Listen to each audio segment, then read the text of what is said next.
Hello, and welcome to So You Think You Can Rule Persia, the podcast where we rate and review all the kings of Persia from Diocles to Yazdegerd III. I'm Serial, and my pronouns are they, them. And I'm Umberto, my pronouns are he, him. Hello everybody, and welcome to episode 35, titled Phraates II, where we get to see what happens to the empire after Mithridates I made it.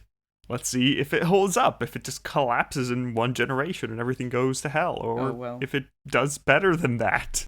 Serial, what is your prediction? Good, hooray, continue improving, stable, or failure? Well, if I remember correctly from last time we talked, our previous king, Mithridates I, was just a bit of in between.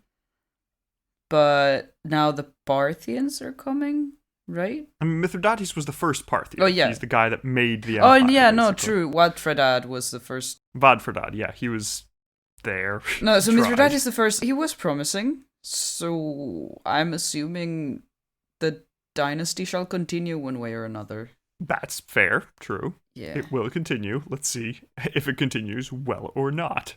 Indeed. Okay, so I guess we can start up with a recap of Mithridates and then jump into his son and figure out how everything's going to continue from there on. So, when Mithridates got to the throne at the beginning, we saw that he was just the king of a small little kingdom on the border of the Seleucid Empire, but as his reign proceeded, he managed to conquer most of Iran, went to take over Mesopotamia. In Mesopotamia, he fought with Demetrius II, the king of the Seleucid Empire, defeated him, and also captured him. Mm-hmm. But not only that, he gave him a nice palace and his daughter, and just kept Very him normal there. behavior. Yes. Also, we found that in the east, the birth of China has messed up the nomads, Right. and they were running every which way, and they were trying to attack the Parthian Empire, but Mithridates held them back, at least for now. But that's still something that is around. There's still going to be an issue for a while. We'll see how that goes. And yeah, apart from that, we saw that Mithridates had a lot of small vassal kingdoms that he was building up in Iran that he needed to take care of. And in the end, he decided to leave his throne to his son Phraates II, even though Phraates was a little bit young to actually take the throne, so he's going to need a regent for the first couple years. He's going to be in charge. So there we go. That was the reign of Mithridates I, and now we can see what Phraates does. So, Phraates II was a son of Mithridates I, and we don't really have a clean date for when he was born, but given that he needed his mother, a woman called Renu, to be his regent, he was probably born somewhere in the 140s, which makes him some sort of teenager when he becomes king. It's also kind of weird that you would have a ruler that needs a regent if you have a sort of elective monarchy, so that's unexpected. Well, is it really elective, or is it like... I mean, it's elective if things It's are... elected by the king. I mean, yeah, but the nobles need to stamp it. Like, That it's not is- just that they might declare civil war, it's that the nobles need to sort of accept the king's Actually, decision. it is kind of strange now that you point it out, because, yeah, you get to choose who succeeds you, so why would you worry so much about having an heir, right? Yeah, exactly. So it's couple of possibilities are either that Phraates was, such a precocious young man, such a skilled youth that Mithridates said, no, I don't care that you might need a regent for a couple years, you're the guy. Sort of like when Hadrian wanted Marcus Aurelius to succeed him, but he was a bit too young, so he needed somebody in the middle. So maybe Phraates was just very skilled and very good and needed, and, was meant to succeed anyway. I guess. Perhaps. Or we have that maybe Mithridates didn't really trust his brothers, because he still has at least one brother that's alive. And so maybe he thought, I don't think he'd do a good job. My son, even though he's a teenager, he's probably going to do better. Mm-hmm. Or it was just vanity on Mithridates' part saying, don't really care, I want my son to succeed. Sure, he's not exactly of adult age, but it'll do.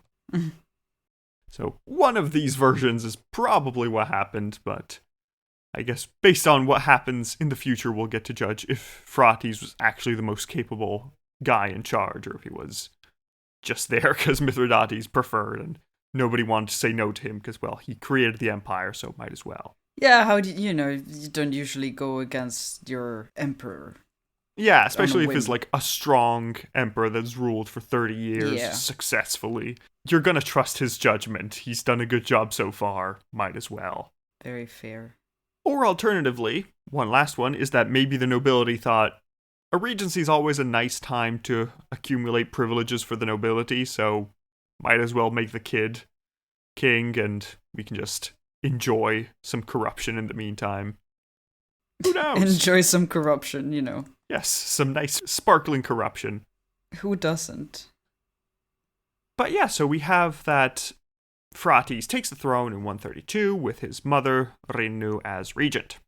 I see. And in the first years, those are mostly made up of consolidation, which we can assume is the regency bit of his reign, where there's no huge decisions being taken, but everything is meant to stabilize, because the problem right now is that, well, Mithridates has only been in, central Iran for the past 10 years or so, and he's only really owned certain parts of it for about 3 to 4 years, so it's very fresh, and everybody could just decide, oh no, we don't accept this reign anymore. We're just going to go back to doing our old thing. Like everybody who is alive right now, every adult, remembers a time before the Parthians. So it's not like it's this thing that's always been there and always will be. It's still very fresh news, and, well, you need to make sure that everybody remembers that, oh, being with Parthia is a lot better than what we had before, so we're not going to rebel every 10 seconds. Will that work? Because that sounds great. Well, we'll see if it does work, because complications happen. Of course. So, during the regency phase, we have that the empire is being consolidated, so there's some more control being imposed on these vassal kingdoms, Elymais in particular. In Persia, Phraates names the Phrataraka in charge, a man called Darius, as king. So no longer just a governor, but an official king. So by exchanging favors, you're wanting them to stay with you, essentially, not just having them be somebody who would dream of something greater beyond you. And also, what they're trying to do is trying to gain favor among all the different Greeks that exist across the empire, because throughout the whole Seleucid Empire, Greeks and Macedonians and their descendants were the people in charge. So in every major city, the Hellenistic population is the one that is leading, the ones that are part of the aristocracy, the administration, all that, and you need to try and be friends with them. And so Phraates also continues his father's policy of being a friend to the Greeks. He doesn't go all genocide. He decides, maybe let's work with these people. Just a little genocide as a treat. But no, he decides, it'll be cool. Let's not make a mess of things. It's going to be fine. But Phraates, if you remember, has inherited an important prisoner from his father. Right. Good old Demetrius II, who is now also Phraates' brother-in-law because he's married his sister. A prisoner who, we're treating so well, so I don't, Yeah, it's what's your weird, very good treatment, but yeah, essentially it looks like maybe, we mentioned it last time, but it looks like maybe the plan was to use Demetrius as a puppet king to your own vassal kingdom in Syria if you want to invade there, and, tying him to your family makes sense. That's fair enough. How do you think Demetrius reacts to all of this nice treatment, all of this wedding is he and potential okay with it, or is he I am so going to die? What is your thought? What would you think if you were Demetrius? I'd be like, well, I better make myself useful, because if I stop being useful, I will perish. Fair. That's a good point. Better be good at the job that they've given me. Yeah, which at the moment is just marry the king's sister. Yeah, and live in a palace. And behave. So, Yes. Well, Demetrius decides that he does not want to behave. Of course, because why would he? He is a king. He is not going to be babysat and treated like this. He wants his kingdom back. Well, I get it, but also, He thinks it's undignified to be given a palace and a princess. This is beneath him. Bro. But, You are especially already, seeing like... how the Seleucid Empire looks. You're It's not great, my already- dude. You're doing better. Yeah. Like, of course it is undignified. Of course it is a shame for you, but, like, you lost. And right now you should work with what you have. Yeah. Like, in my opinion, you know, I am not a member of the royalty in, like, what year are we? The 2nd century BC. Yeah, so, sure. But also, you know, pick your battles. Yeah. Like, of course you shouldn't treat a king this way, but also, like, take what you've been given. What do you mean you shouldn't? I mean, actually, no. I go back on my words. I said you shouldn't treat a king this way. This is exactly how you treat a king. You give them, like, a marriage to another nobility person, and you're like, what is his issue? Yeah. I don't get... He's a king without a kingdom. He lost Syria in a should be civil much war anyway. worse off. Might as well. Not to say dead. So, what is his problem? Yeah. I don't get it.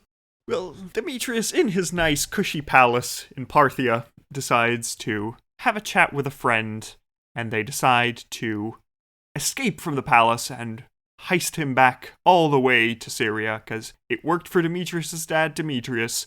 Might as well try a reverse heist in the opposite direction now. Sure.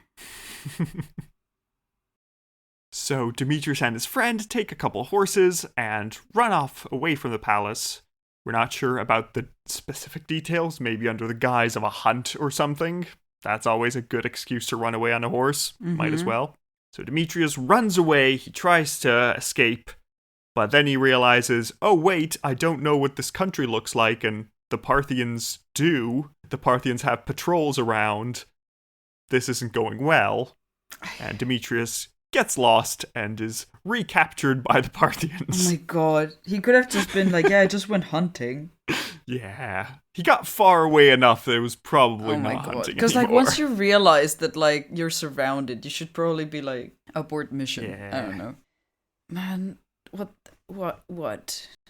the hell? So what do you think Phraates does now to his guest who tried to escape? Is he still nice? Because, like, Demetrius does not deserve it. But he is married to... Do you think he takes from his father or no? Yeah, he is married to his sister. Yeah, he's married to his sister, so, like, you're not gonna just be like... Does he just... Please tell me he has a very stern conversation with Demetrius. And it's like, please don't do that again. Basically, yeah. Well, first of all, he goes to Demetrius' friend and gives him a cash reward saying, I appreciate that you're loyal to your friend. Good dude. Maybe don't help him escape anymore, but that's... What? I appreciate your loyalty. Really? Yes. What? And then tells Demetrius, just stay in the palace with your wife, and please don't leave anymore.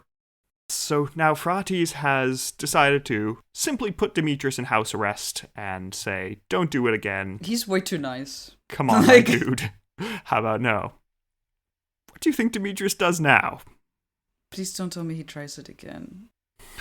Well. Demetrius, what are you doing? I had, like, You're starting to resemble your namesake, and that doesn't make me happy. Yes, you were not a fan of Demetrius' original flavor. Does this mean this is Diet Demetrius? Yes, this is Diet Demetrius. He's the one that's less impressive. Even less.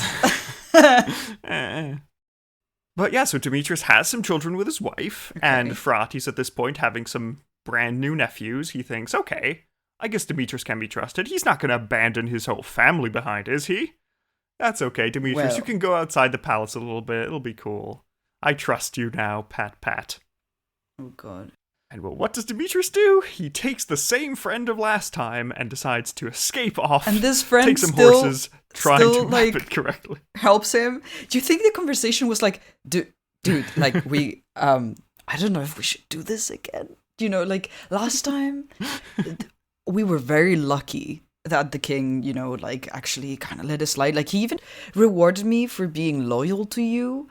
Which, like, honestly, is, you know, it goes to show how much he values loyalty, even if it is, like, against him, right? But, like, I don't know, like, listen, you're my bro. I want to be on your side. But, like, do you think, like, you live at court, you married his sister, you've had some children with your wife, right? So, like, what?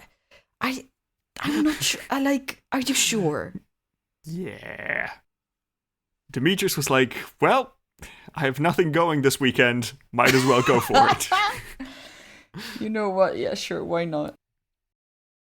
So Demetrius heads off with his friend. This time they've mapped it better. They have a better clue of where they're going. They managed to get all the way into Mesopotamia. They're heading towards the border between Parthia and the Seleucid Empire. But it is there that Phraates' men catch up with Demetrius and capture him and a friend. Again. They almost made it out. Did not. Yeah, no. What do you think Phraates does this time? Fool me once, shame on you. Fool me twice, what happens? Shame on me. Does he finally, like, put him in jail or something at least? No, he does not. Does he execute him? Nope, he does not. Okay, so does he just, like, again, is like, okay, bro, please stop it. This is not funny anymore. Let's go to dinner now. Pretty much. He takes him and says, go back to my sister. You married her. You have children. This is your deal now. What are you doing? Yes, but he gifts Demetrius a set of golden dice so he can amuse himself if he is so bored in his palace. Like, on one hand, I love this guy. It's like, he's so... Especially because Demetrius is so pathetic right now. Like, Yes, it's not really like much. he's being a fool and essentially letting Demetrius escape or, like, not seeing the danger. Because, like, what is Demetrius going to do? Like, he doesn't have an army. Where's he going to... Like, he's just going to run away and then live a life where, like, I don't know what he expects to do. It's not like he has allies waiting for him beyond the gates, where it's like, yes, I'll have a shot at the throne. Yeah, maybe he's naively expecting it, but they're not there. Yeah, no, so, like, it's not that our king is being particularly foolish, just giving Demetrius a pat on the back. Like, he's just being really nice, which Demetrius is not appreciating. No, not at all. You know, because you could frame it as like, oh, the king should just be more stern about it and, like, not be okay with this behavior. But, like, it's like, Demetrius is not a threat right now. So he's just bro, can you please be with your wife and stop being an idiot? Like, I'm telling you. Also, we're told they gave him dice of the specific type that children play with. Those mostly same. Just sit down, you child, and accept what I've given you. Honestly, don't do anything, is please. it gonna blow up on Demetrius's face? Because, like, at this point, I'm like, you need to be slapped. And just, you know, for full disclosure, I am not pro-violence when teaching anybody, child or not child, anything. But, like, you know, in a silly, hypothetical sense. Just, yes. Demetrius, what are you doing? Like... Oh, my dude, yes. But his story's not over yet. We'll get to catch up with him in a while. Of course, when he tries again. Pretty much. Because, well, if you remember, well, who's king of the Seleucid Empire right now that Demetrius has been captured? His little brother? Yes, Is his his little brother still... Antiochus the Okay. Seventh. I didn't know if he was around. Little Antiochus the Seventh, sometimes called the last great Seleucid king, has just won his civil war. He's taken all of Syria and has become supreme ruler of that area. Mm-hmm. And now Antiochus has set his eyes on Mesopotamia because, well, it's only been gone for like 5 to 10 years. A lot of the native Hellenistic population had more privileges under the Seleucids. So, you know, if Antiochus does a good job, he could flip back a lot of territory to his side. Right. So Antiochus decides to gather a massive army, the largest one that has been seen yet. Oh my god.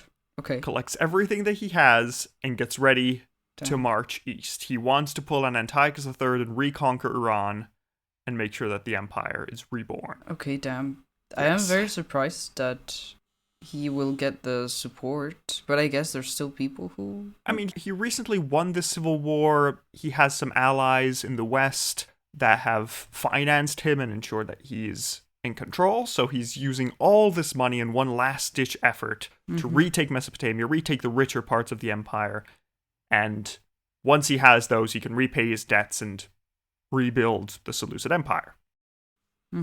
And we're also told by the Romans, so, massive spoonful of salt. Because it's the Romans. Yeah.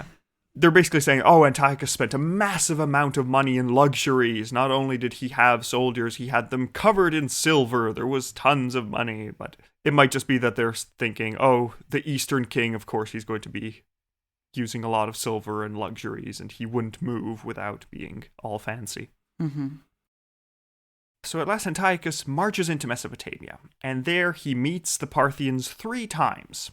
And all 3 times he manages to defeat the forces of Phraates. It seems like Phraates himself was not present, he was away, and we're not sure if these battles were like big, massive battles with the main Parthian army, or if it's the usual Western misinterpretation of Parthian tactics, and maybe it was just small raiding parties that were there to probe how strong Antiochus is, and yes, they were defeated, but it was like 100 dudes. It's fine. As one is. But Antiochus still manages to penetrate well enough into Mesopotamia, and he arrives towards the gates of Babylon and Seleucia on the Tigris, which are essentially the center of Mesopotamia. And in Seleucia, he has that the local population rises up, kills their Parthian governor, and opens up the gates to Antiochus. And the same thing happens to Babylon. So Antiochus has retaken Mesopotamia. And not only that, but we get some vague reports, we don't have the details, but it looks like some local kings, presumably the Parthian vassals in Karakine and Elymais in Persia and those similar places, sending letters to Antiochus saying, hey, if you want to take down the Parthians, we're with you. As long as you give us our own greater independence, we're going to help out. And Antiochus takes this help. He decides to form this vast coalition, basically doing what Demetrius II had tried, but with a lot more soldiers and a lot better equipment. Yeah, so Antiochus has conquered Mesopotamia, and he marches into Media, which is where Mithridates I had first conquered in the Seleucid Empire. And Antiochus takes Media and makes it his new headquarters when winter comes. So it's winter 129, 128. And so Antiochus decides to batten down the hatches for winter, resupply his men, because, you can't really travel much in winter. It's kind of a mess, and you don't have that much food around. So yeah, no, you should as well have wait. A campaign in winter. Yeah, exactly. We know this. This is like basic warfare 101. Good start, yes. And Antiochus also decides that since he has a big army and he's kind of short on money, he decides to tell his men to take supplies from the local population. They've opened the gates to him, might as well. So this will reduce the cost that Antiochus needs to take care of. And at this point, Phraates sends a request for peace to Antiochus. He says, okay, I get it. You can keep Mesopotamia. We'll stay in Iran. How does that sound? You've clearly shown that you're a competent ruler. You're a competent general. Let's not have any more bloodshed.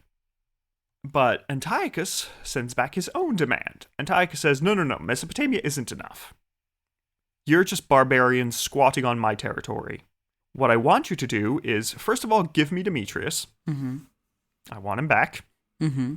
Then give up all the territory that Mithridates I conquered. Return to your tiny kingdom at the border of the world.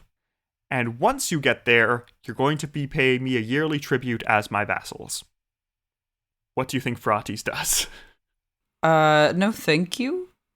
I don't know. Like, how are we right now regarding armies and warfare? Well, we haven't yet had a major battle. We've had some smaller battles that Antiochus has won, and a lot of the Hellenistic-led cities have opened their gates to Antiochus and let him in. And so Antiochus now has all of Mesopotamia, most of Media, and is planning, as soon as spring comes, to take over the rest of Iran. But we haven't had a major battle yet.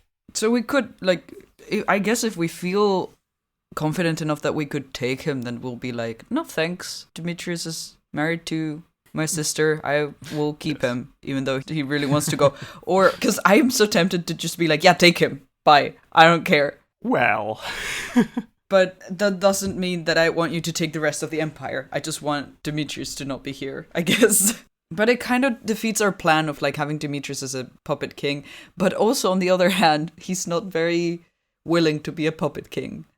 No, he doesn't seem to be happy with the puppet So I don't know role, if that plan flies anymore. Yeah, so Phraates answers, he says, I'm not going to give up everything that my father ever achieved. Yeah. And you haven't defeated us in one battle. I mean, if I'm going to lose everything anyway, I might as well take you down with me. Yeah. But about Demetrius, you can have him. That'll be cool. So Phraates gives Demetrius a big pile of cash and sends him to Syria, saying, you want to be king? Okay, take the throne from your brother now. Go, Demetrius. Have fun. Start a civil war for me. And Demetrius heads off. He's sent with a Parthian squadron to escort him to the border. And Phraates is going to hope that, well, Demetrius starts a civil war against his brother, and Antiochus is too distracted by what's happening back in Syria to continue this war, and Phraates can retake Mesopotamia. Mm-hmm. So, pretty solid plan. Let's see if it works. Let's see if Demetrius messes everything up or not. But before Demetrius could arrive, Phraates had a second plan up his sleeve, because he sends letters to all the cities that Antiochus was garrisoning for the winter. Mm-hmm. Because he'd heard that the local population was pretty annoyed that, Antiochus was meant to be there as a liberator, but all he was doing was just taking their stuff to feed his army. And the Parthians never did that. The Parthians are always just happy to get some taxes and that's it. Yeah. Antiochus is asking for taxes and supplies. Yeah. He's not paying for it. He's just requisitioning stuff. What the hell, guys?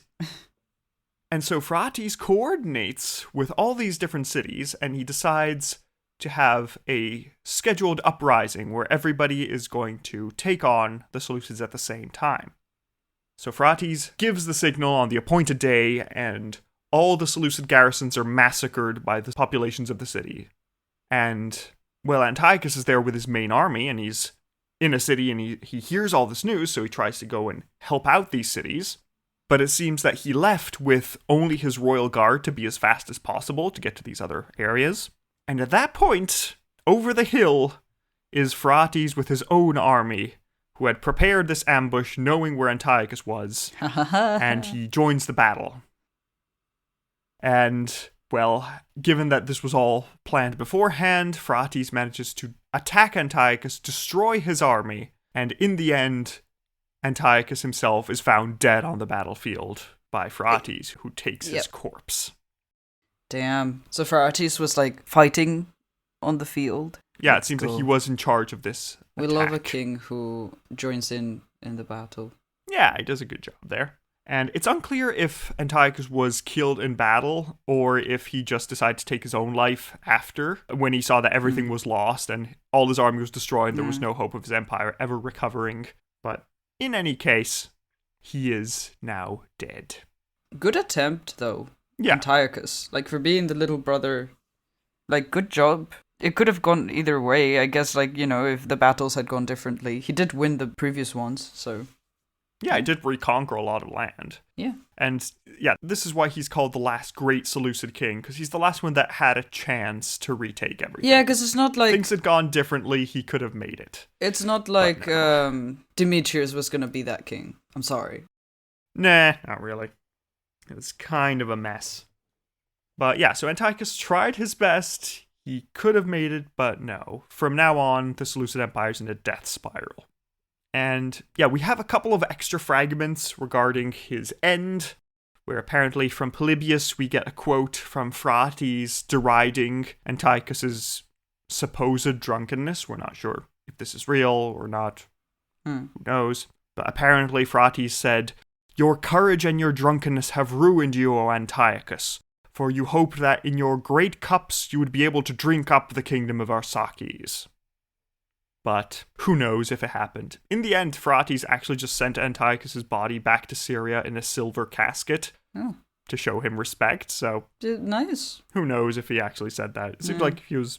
Yeah, listen, all that we've heard of Phraates so far, he doesn't seem like a very vengeful or petty or, like, evil king at all. Like, he honestly is very merciful and cool-headed and just overall respectful and polite. So Yeah, he seems like a fair enough guy. yeah. We'll see. Also in Antiochus's baggage, Phraates finds a daughter of Demetrius II, who was Right. there apparently, from a previous marriage, Oh. and the son of Antiochus VII, a man called Seleucus. And with the traditional niceness, he treats the Seleucus with princely honors, and Phraates takes the daughter of Demetrius II as his concubine. I see. Which, less great. It's still so funny to me that Demetrius was like, this is no way to be treated. I was a king. This is just humiliating and like demeaning and awful and how rude. And it's like, dude, what are you talking about? Like, you are literally being treated like a king. What? Yeah, it's like, what is going on? Like, Phraates is actually treating everyone with the honors they deserve. Like, what you're mad about is losing. But, like, if you lost, what do you want to do about it? Like, you can't just nag at the person who beat you and be like, how dare you beat me? Like, yeah, well, get good. I don't... Yeah, be better. Yeah. It's so funny to me. Well, now speaking of Demetrius, what do you think happens now? Oh my god. Because Phraates sent him off to Syria in the hopes of starting a civil war with Antiochus, but now Antiochus is dead. Yeah. Does Demetrius try to start a war against Phraates? Not really. Okay. So I'm not saying he succeeds, because again, I don't know who would support him right now. But like... Well, first of all, Phraates sort of regretted having sent off Demetrius, was like, ah, damn, now I don't have my potential puppet king anymore, so he sent some soldiers after him to try and catch him. But this time, Demetrius makes it back to Syria. I see. It's so funny. Like, when Phraates finally lets him go, it's like, okay, I better run now. And he finally makes it away. Like, he makes it... I have one chance, I am not going to run away. We don't know if his friend made it with him. Hopefully he did, you know. Aww. He was a good friend. Do we know the name of his friend? Like, do we know anything? Don't know, it's just a friend. Kind of sad. What a shame. Okay. But hey, get him to cover for you. He's good. Who's gonna make a show about this? Like, it has to be a comedy, please. Yes, there's a sitcom about Demetrius escaping every other week and Phraates trying to catch him. It's great. We should, like, you know, his friend is the protagonist, and it's just like, yes, this is the shenanigans that I got into. Yes, it's very much Blackadder with Prince George, and that's it. But Demetrius is lucky at this point because, well, his brother's dead. Can I be king now? Yeah. Oh, would you look at that? It's for me? Yes, and everybody's like, sure, I guess. I mean, we don't have another king at the moment, so I guess you'll do. I guess you're here now. Yeah. But, of course, this is going to cause a whole bunch of civil wars with the rest of the dynasty, because now we have that there are the side of the family that are descended from Demetrius II, the side of the family that's descended from Antiochus VII, and there's going to be a civil war between these two sides of the family, and it's a whole thing. It's going to be terrifying, and it'll last until the end of the empire, so, again, death spiral. Yeah. But, oh well. But in the end, finally Phraates has defeated this greatest threat to his empire. He retakes Mesopotamia, now that the Seleucid forces are gone, and he tries to make sure that everything is stable enough. It looks like also he lost quite a few men during this war, or at least wasn't confident in the number of soldiers he had. So he decided to take a lot of the soldiers he'd captured during Antiochus VII's invasion, and told them, hey, listen, you can fight for me and have good pay, or you can go back to the burning trash fire that is the Seleucid Empire, but I'm not going to help you get there. Yeah. Make your decision. And it seems like a lot of the people took him up on his offer and joined his army, so now we're having a nice mixed thing going on. In the meantime, in Mesopotamia, we have that Phraates appoints a governor, a man called Himerus, as viceroy of the West to control this area in his name.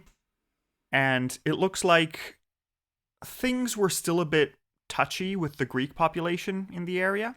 So Phraates doesn't really feel confident staying in Seleucia, or at least keeping it as a headquarters. So he decides to found a new city just on the other side of the river from Seleucia. This city is going to be called Ctesiphon, and it's going to be very important for the next 700 years, because it is the next step in our Babylon migrating north. And if you've heard of Ctesiphon from Roman history, yes, this is that Ctesiphon. It's the same one. Ah, the name rings a bell. It's a baby city now, but it's there. Well, at this point, it looks like with control being restored in the west, Phraates thinks, okay, well, the Seleucid army is destroyed. How about we just take the Mediterranean coast now? I've always wanted to see the Mediterranean. Let's take over Syria.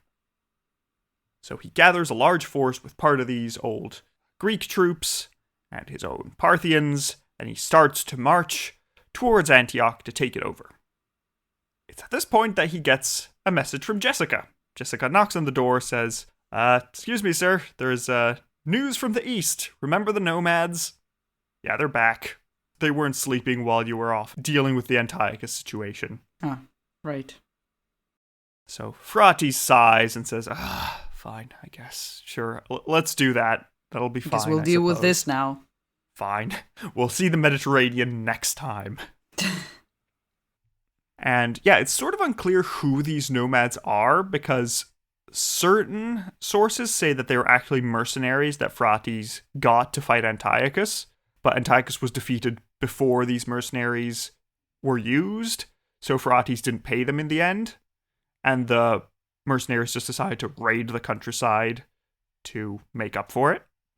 Or it's just the previous nomads of before just invading and doing the same thing they were doing under Mithridates, and just happened to be a nuisance.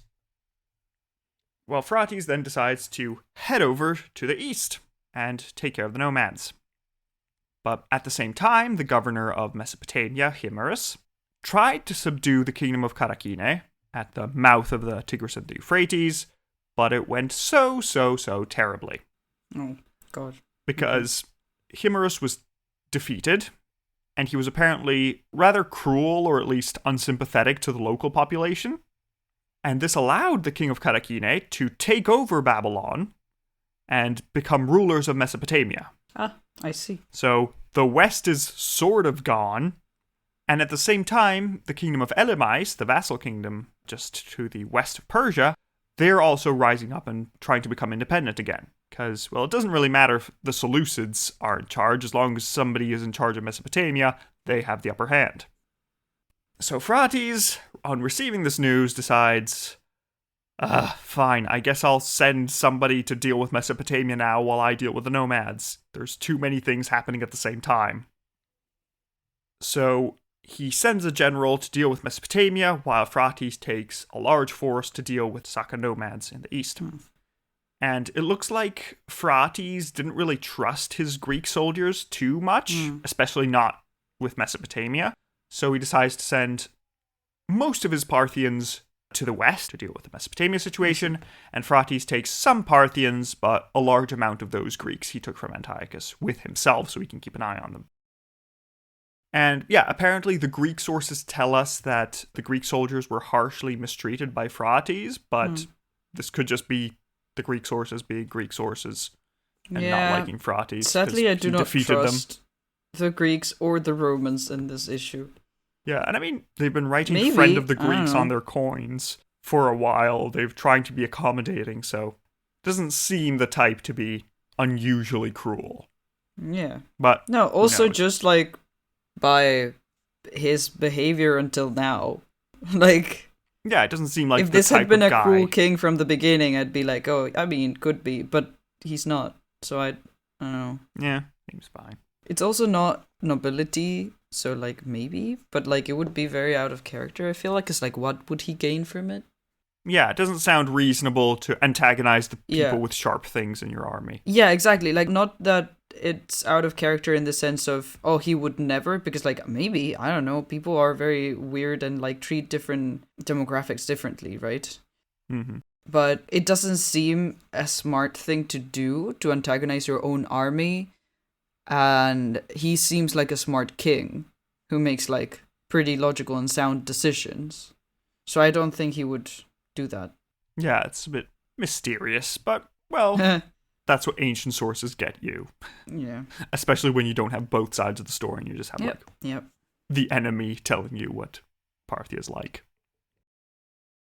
But anyway, Phraates takes this army and he marches to the east. He reoccupies lost land and manages to slowly direct the nomads into an area where he can face them directly and not really worry too much about them breaking through and going into the more sensitive areas of the empire that are less defended. So Phraates manages to funnel these nomads into one specific area. He finds a field of battle and he manages to give battle against these. The problem here is that it doesn't look like he was very good at integrating the Greeks into his plans. He was used to commanding these Parthian forces, these heavily cavalry-based troops. Right. And now that he has a lot of foot soldiers, which are used to fighting in a phalanx, he didn't really know what to do with them. Mm-hmm. He tried, but he didn't really have a good picture of it. Yeah. And so Phraates gives battle, and it seems like things are beginning to turn against him. Ah, heck. Okay. Yeah. At this point, the Greek soldiers just look around and say, does anybody mind if we just leave the battle and leave him to die? No? Good. Okay. Bye. Oh, See no. you all in Syria. Oh no. So yeah, with the Greek soldiers deserting en masse, Phraates finds himself surrounded by the Saka, and he himself was killed in 127. And so dies poor Phraates. That's such a shame. What a underwhelming end to this very promising king. Because he did a really good job so far. It's Yeah. it just happened that, well, there was just too many things happening at the same time. It's going to just be a mess. As often happens.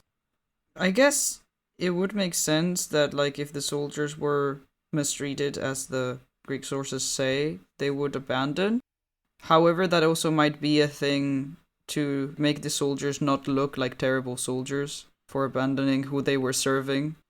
Yeah, that's true. It might just be the Greeks trying to say, oh, no, they weren't running away because they're cowards or traitors. They were running away because they were mistreated. That's why. Yeah. And then it's like, but were they though? Yeah. So, yes, that is the end of poor Phraates, who did a good job, but... Did really well. Yeah. I like him. At least because maybe we don't know that many things that happen regarding conquest or politics, but I feel like I got a good picture of his personality and how he ruled, and I like how he went about things. Yeah, it seems like he followed in his father's footsteps. And I like me a good benevolent job in king, that direction. Yeah. There aren't many of those, but Yeah, it's nice exactly. when you get one. So yeah, poor Phraates. And well, one of the advantages of having an elective monarchy is that if your king dies without appointing an heir, the nobility will sort something out. So I guess that's the silver lining of him dying in battle. That, well, something has been organized. And he will be succeeded by his uncle Artabanus the First. So yeah, are you ready to rate Phraates, Serial? Yeah. I'm actually Nice. working on the drawing. Oh, Right now. excited. Our first category is final moments. How interesting was his death? Dying in battle after his Greek soldiers betrayed him halfway through. Very sad. Actually. Yeah, it's sad. It's depressing, but I like it. Yeah. I think it's interesting. There's a lot of betrayal. It's very dramatic. It's not personal betrayal, but it's always nice to see betrayal somewhere. Yeah. So, yeah, and apart from that, we don't really have any specific details on what happened. Like Demetrius the First, we know he went down swinging, but Phraates, we know that he died in the battle at the end, which is disappointing. Yeah. I'll give that a 3. A 3? No, I'm more impressed. I think I'm going to go... I'm About going to the aim for a death? 5. Yeah, I mean, I like that it's a death in battle. It was a death because the soldiers betrayed him. I think that's worth a 5. It's just so unfair. Yeah, I mean, but I think it's a good narrative detail that it's unfair. I But you can guess. stay with a 3 if you like it. Yeah, let's stay with a 3. I'm like, oh well. Okay. I mean, sure. Mm-hmm. Okay, well then, with a 5 and a 3, we get a 4 out of 10 for final moments. Next category is battle hardness. How good was he at war and fighting? Decent? he did a pretty good job, yeah. To recap, he managed to, well, he lost a few starting battles with Antiochus VII, but then eventually managed to win the war, kill Antiochus, organize this whole uprising at the same time. So that was pretty good. Mm-hmm. Then he retook Mesopotamian Media after Antiochus left. The problem is then that he lost Mesopotamia because his governor messed up and failed his invasion, so that's not ideal. Then in the east, he managed to retake some territory, but, well, in the end, he was defeated and died in the final battle, so I feel like there's good elements, but also it's not perfect, let's say. But yeah, so battle hardness, I think he deserves something, because he defeated the last great Seleucid army, that's good. But also, he died in battle, he lost against the nomads, he lost against the kingdom of Karakine in the west. Yeah, unfortunate. Yeah, I mean, the first part of his reign was really good and really impressive. The ending was just a bit of a mess. And maybe it's just because he died in battle. If he had had a chance to do some more, then it would have worked out. But like this, it was a bit underwhelming. Yeah. I think I'm going to go for a 4, maybe, because he did a correct. good job. Yeah, that sounds but good. Not ideal. That's about where I was as well. Yeah. Because it's not bad, but also, it wasn't great either. Yeah, I think it's just under the middle of the road. Okay, so with a 4 and a 4, he gets an 8 out of 20 for battle hardness. Next category is scheminess. How good was he at plots and manipulation? He didn't have too much in there, but I think he wasn't a manipulative king. Yeah, I think the main point is, I think you could count it as schemy, the fact that he coordinated this uprising among all the occupied cities under Antiochus to try and all at the same time murder their garrisons. I feel like that's worth something. It's not a huge level of personal scheming, but it's fair enough. And then I'd say anything else? Not really. All the Demetrius stuff. You could see it maybe sending Demetrius to start a civil war as a schemy thing. Again, it's not like, oh, I'll do this as a secret and... it was more like, yeah, this is strategically makes sense. Yeah, sure. I don't see it as a plot or, Mm-hmm. Yeah, apart from that, he doesn't try to murder anyone that we know. Just pretty chill. Yeah. Yeah, I think I'd give him a 2 for the whole Seleucid uprising thing, but not really anymore. I think that's as much as he can get. How about you, Serial? You said a 2? Mm-hmm. No, a 1. A 1? Fair enough. Yeah, I don't... Yeah. Okay, so with a 2 and a 1, we get a 3 out of 20 for scheminess. Next category is shock factor. How shocking was this man? Again, here is sort of following his father, where it's just... I mean, it's mostly shocking that he didn't kill Demetrius. Yeah. Just kept accepting him and saying, just don't be a child. Just stay here with your wife and your children. What are you doing?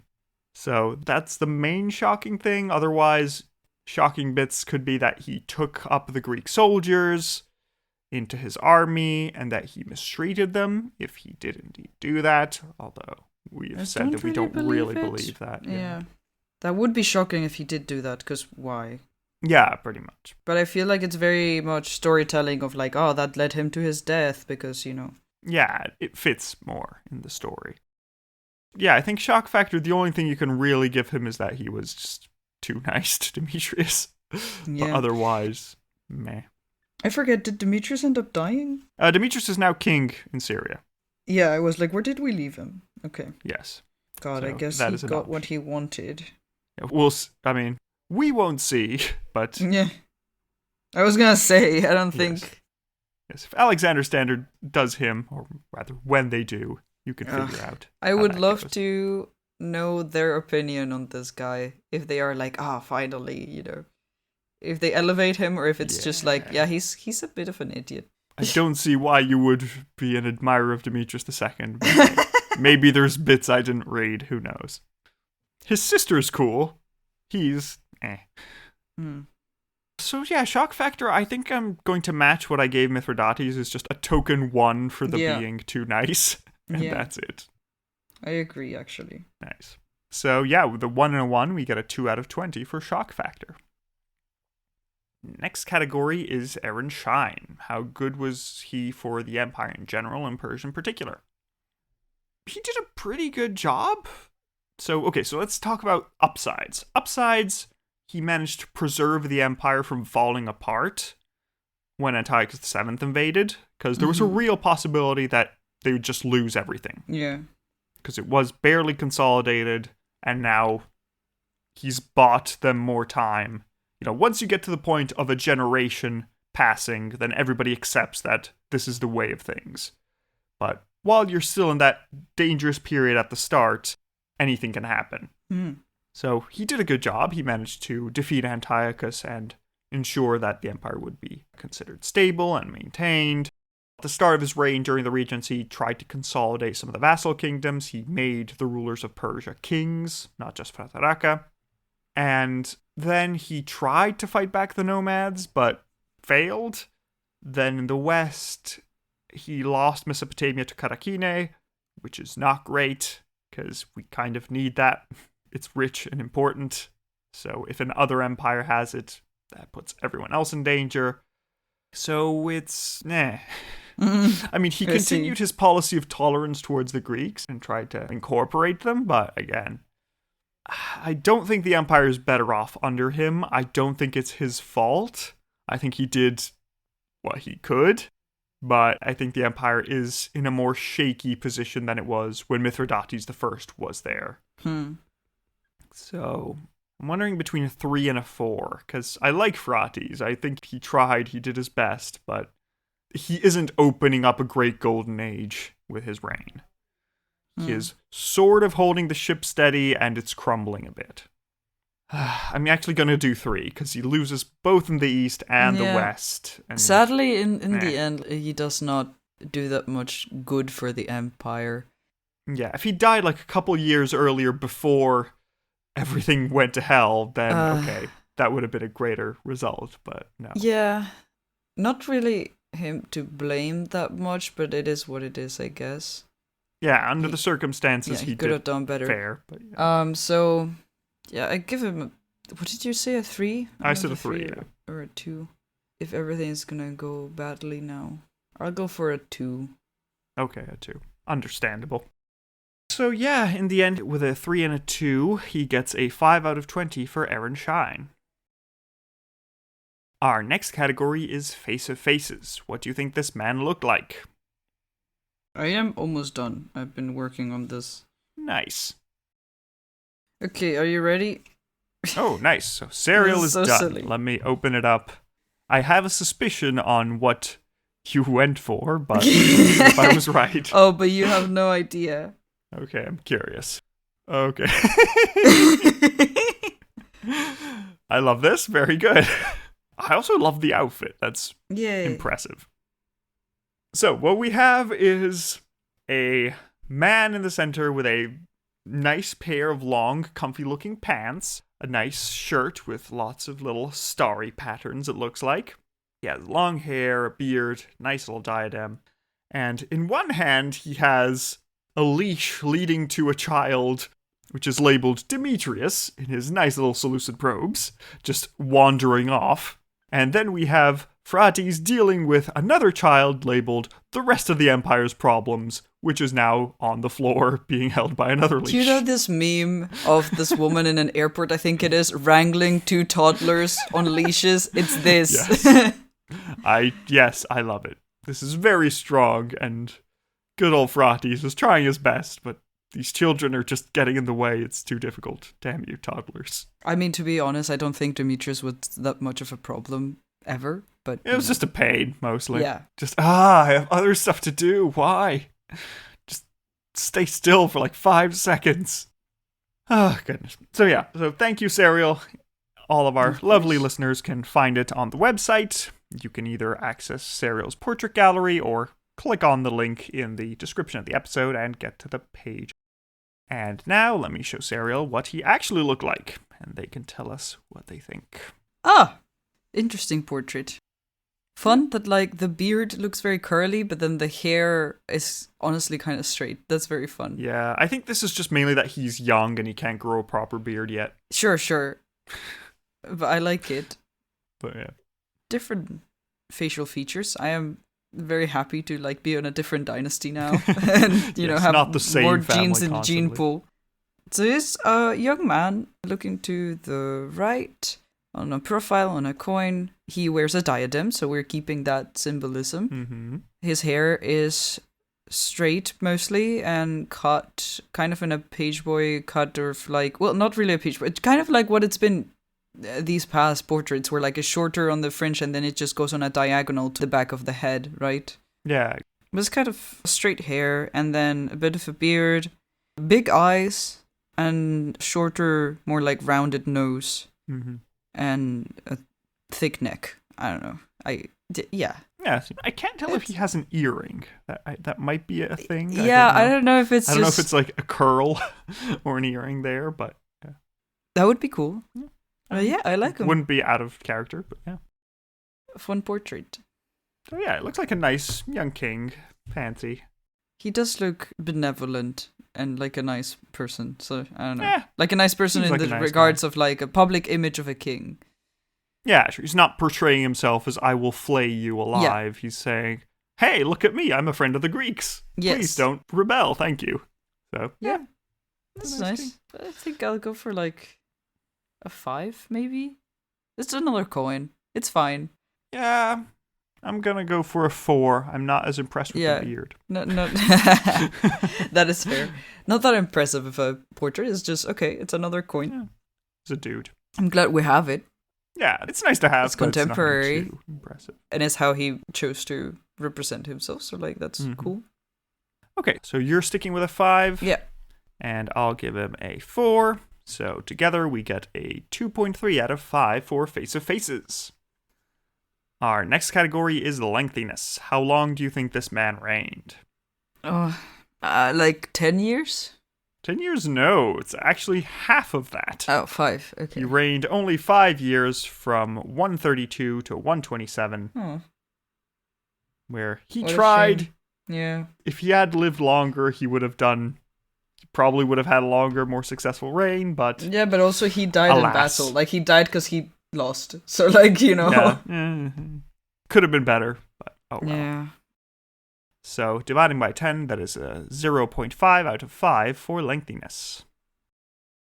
Which leads us to the final score, which amounts to a 24.8 out of 100, which places him just above Phraates, his somewhat namesake, and just under Darius II. Ah.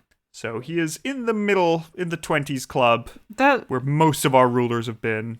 Checks out. Yeah, it's an acceptable reign. Yeah. It's not embarrassingly bad, nothing to write home about, but He tried. An attempt did was his best. Yes. Yeah, so that leads us to the final question, which is to say, was he Demetrius-y enough? Was he fighting back enough? Was he resilient enough to be called a Shahanshah? Or is he just a Shahanah? I think as much as I like him and I liked his style of ruling and his benevolence and mercy, I don't think he would qualify, sadly.